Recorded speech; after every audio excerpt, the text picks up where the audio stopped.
isn't toxic measured out. So over there we have the water that should be set up for you already, and that's heating. So what we're going to do is we're going to take 4.2 grams of this right here, our nitrophthalic acid, and we're going to add that with the 8.8 milliliters of this hydrazine into our reaction flask.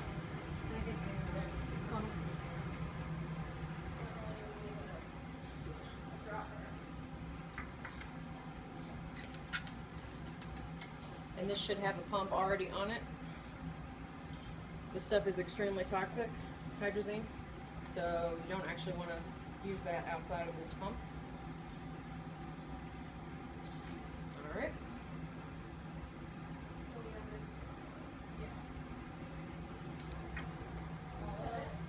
So now we're going to add the 12 milliliters of triethylene glycol.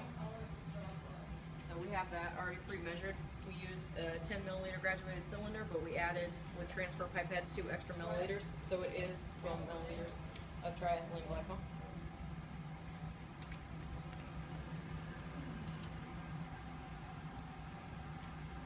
It's pretty viscous, so you're going to have to wait for it to run down the side of the reaction flask.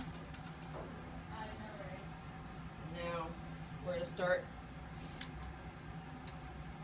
heating it.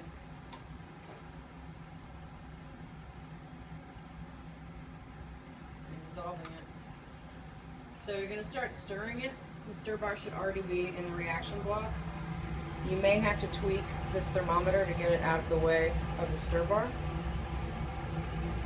And what we want is we want to actually stir it until the solid in the reaction flask dissolves.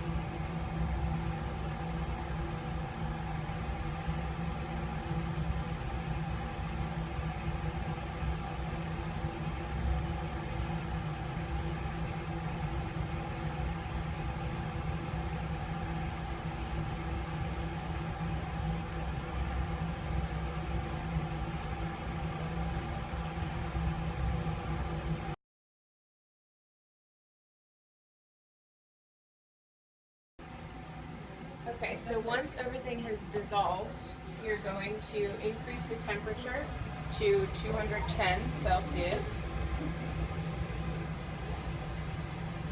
and allow the reaction mixture to reach a temperature between 215 to 220 and maintain that temp for 2 minutes. After 2 minutes, cool it back down to 100 Celsius.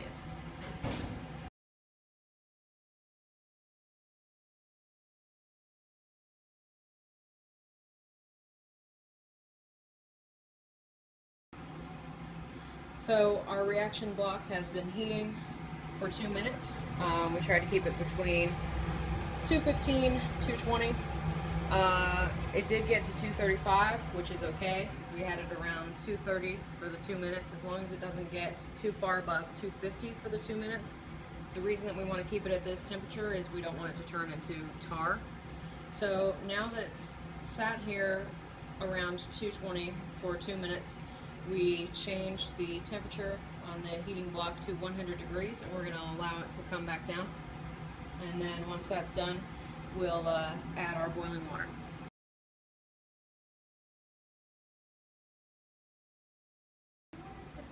Okay, so our reaction mixture has reached 100 degrees. So now we're going to add 60 milliliters of our boiling water to the actual round bottom flask.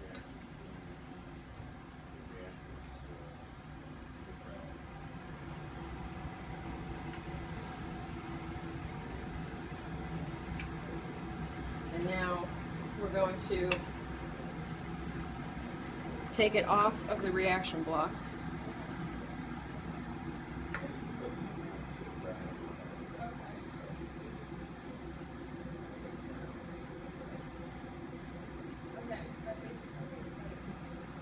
Trying not to spill any of it. And we're going to cool it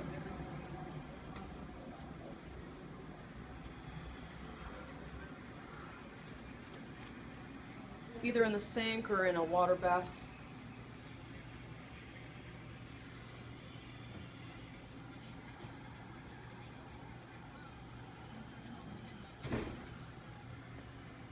to see these crystals are going to start to form on the bottom of the flask, and that's what we want.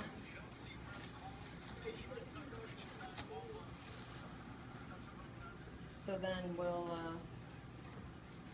vacuum filtrate out the yellow that's forming on the bottom of the flask. So now we're going to vacuum filtrate the crystals out. Pour it out.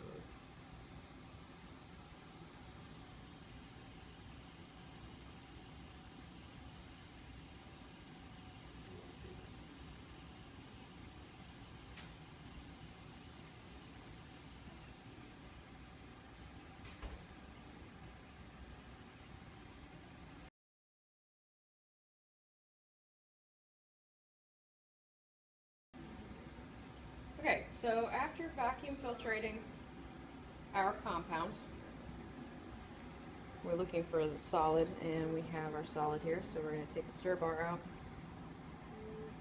and we want to get as much of the solid as we can into our reaction flask. A funnel works for this. Thank you, Nick.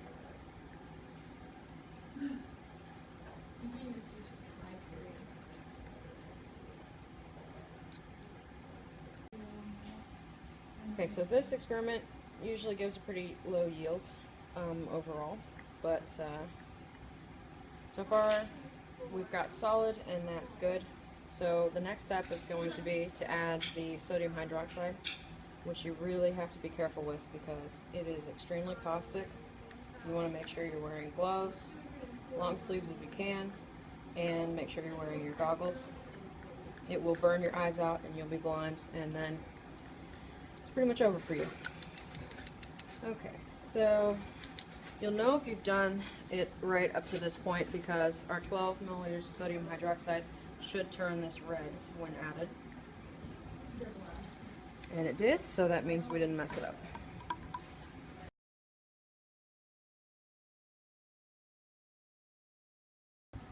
Okay, so now that we've mixed the NaOH and it turned red, which means we did it correctly, we're going to now mix our 12 grams of sodium dithionite.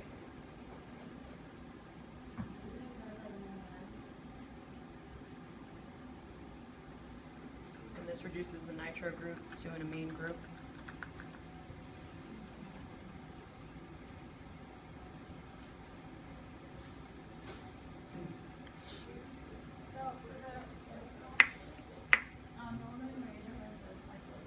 Alright, so now we have to heat this to boiling, and you're going to be able to feel that there's a reaction because your flask will start to heat up.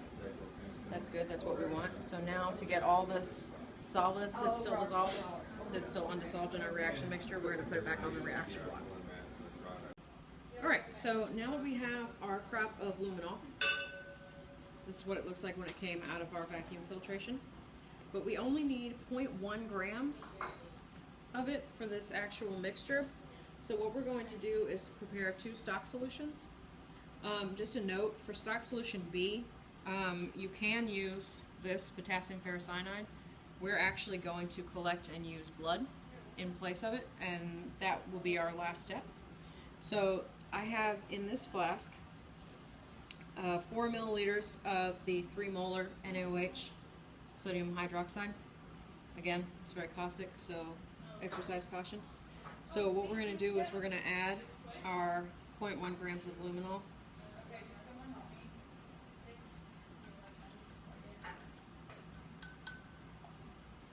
And we're also going to add 36 milliliters of water.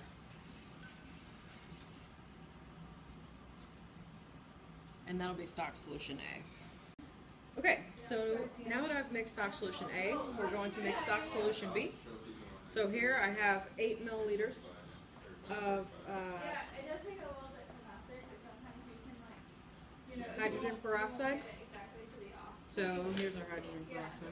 So I have 8 milliliters of that, and I have 64 milliliters of water. Now, if you wanted to do the alternative version of this, like I said, this is the part where you would use the potassium ferrocyanide. we are skipping that part, and the last step that we will do again is adding our blood. Now we have our diluted stock solution A and our stock solution B. We're going to combine these two.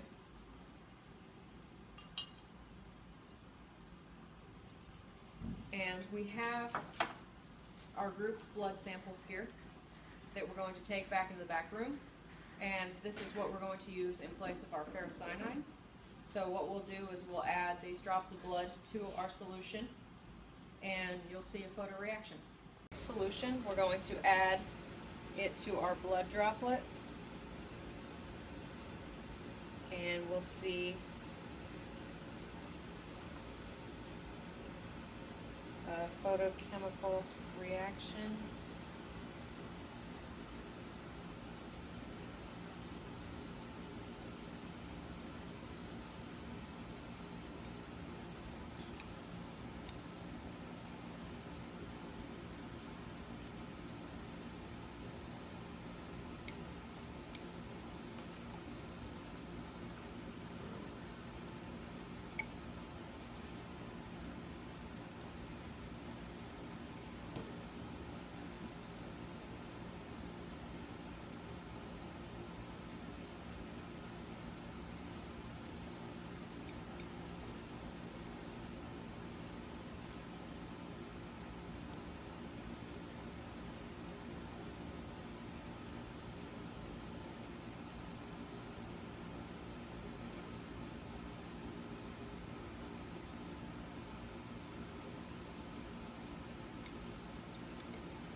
And so now that we have this blue color in our luminol, we're going to add a little bit of fluorescein, which is going to change the color of the illumination that you see.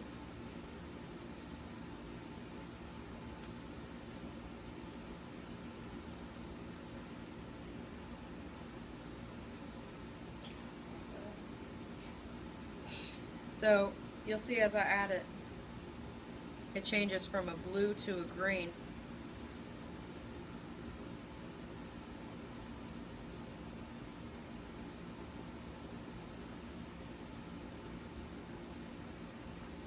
So now our fluorescence is a light green.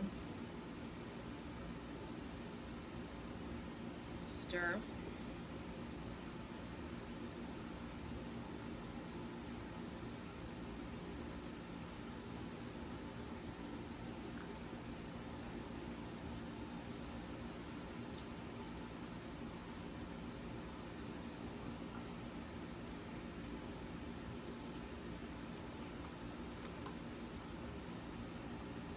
So we're actually adding this to the blood vials because the blood does congeal pretty quickly. You're not always going to be able to get droplets to add into your solution. So it is sometimes better to just take your mixed solution and add it straight to your test tubes. And then this will give you luminescence.